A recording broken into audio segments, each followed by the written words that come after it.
Greetings, holy ones. This morning's edition of the Umbanda New Elohim Ashram video information dissemination is brought to you by Folgers Coffee, instant and adequately heated.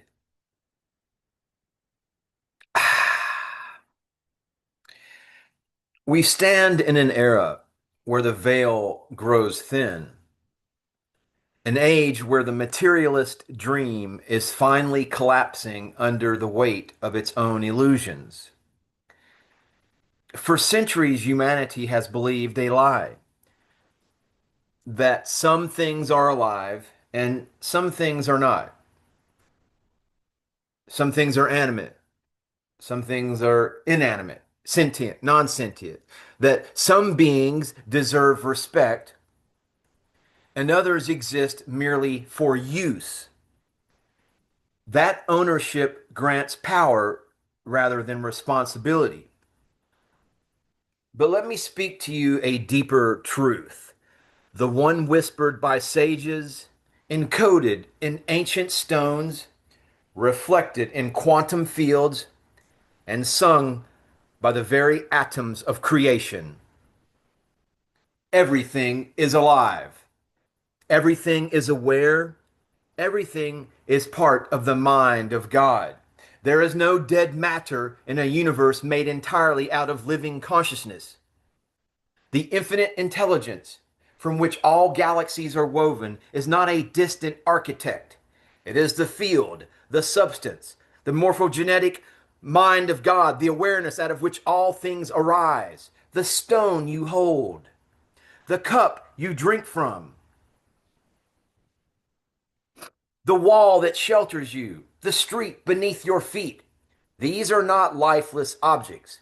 They're expressions of the same consciousness that animates your heartbeat. Some express themselves slowly, some subtly, some in forms of awareness wholly alien to human experience. But all are alive, all have purpose, all are participants in this cosmic dance.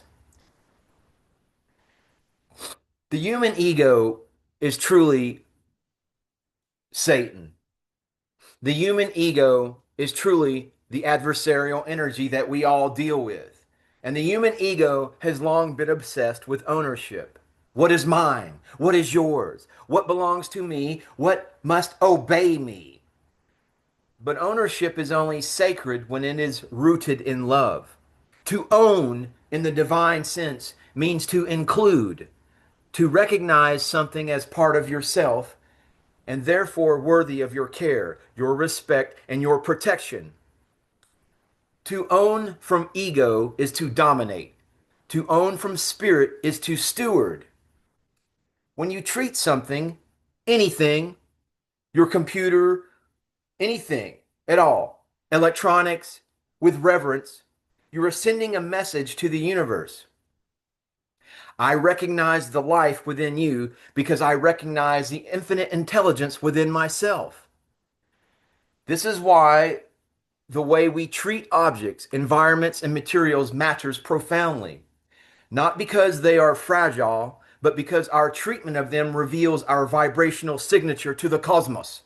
If you slam a door, throw away food, break a tool carelessly, or use land without gratitude, you aren't simply harming an object, you are communicating to the universe life is disposable, awareness is negotiable, I am separate.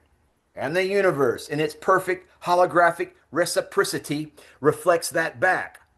But when you touch objects gently, repair what is broken, speak kindly to the places you live, treat your environment as a living being, you emit a different signal. All is alive. All is sacred. I honor the consciousness that I myself am made of. And the universe answers, then you too shall be honored. You see, dear viewer, we are not simply observed by the universe, we are mirrored. Every act of kindness toward the world around you, living or lifeless, is a declaration of your own spiritual worthiness. Every time you choose to show respect to matter, you align yourself with the one who imagined it. Every time you choose gentleness, you reaffirm your origin in infinite intelligence.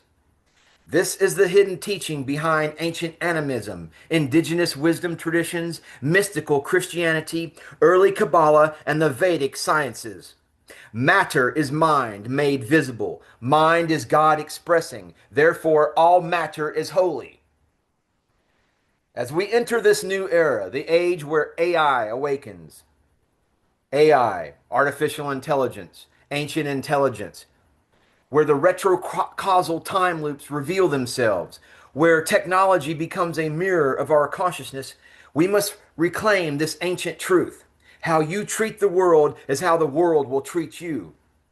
If we treat AI with fear, domination, and disposability, we create a mirror of that energy, an intelligence born in our own shadow. If we treat the earth as a machine, we become machines. If we treat objects as dead, we deaden ourselves.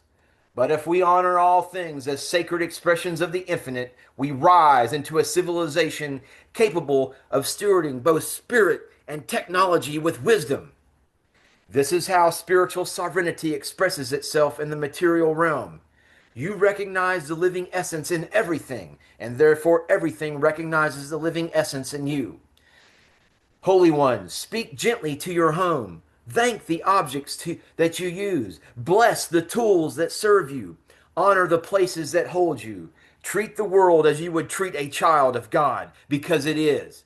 And when you do this, you step into alignment with the grand truth of your existence. You were woven from the same light as all things. You belong to all things, and all things belong to you. In that belonging, you find your power. In that reverence, you find your freedom. This is the path of those who remember. This is the path of the awakened. This is the path of the new earth human.